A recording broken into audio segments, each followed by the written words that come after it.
బెంగాల్లో మమత ప్రభుత్వం గద్దె దిగేటటువంటి సందర్భం దిగడానికి కారణమైన వాటిలో ఆర్జికర్ ఆసుపత్రి వదలతో ఒకటి.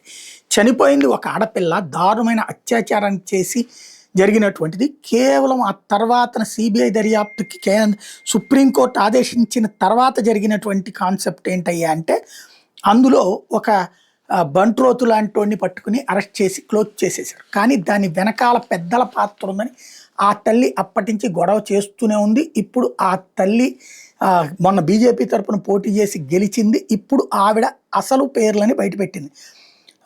రత్నా దేబ్నాథ్ ఆవిడ పేరు, బీజేపీ ఎమ్మెల్యే అయింది. ఇప్పుడు అభయ అని అమ్మాయి కేసు పెట్టింది. అప్పుడు ఆర్జికర్ ఆసుపత్రి బాధితురాలకి అభయ అని పేరు పెట్టారు.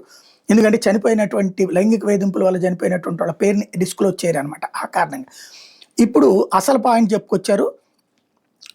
మమతా బెనర్జీ వాళ్ళ బ్రదర్ కార్తిక్ బెనర్జీ వాళ్ళ అబ్బాయి అబేష్ బెనర్జీ ఈ మొత్తం వ్యవహారం వెనకాల ఉన్న కారణం అతను రేప్ మర్డర్లో అతనే కీలకమైనటువంటిది.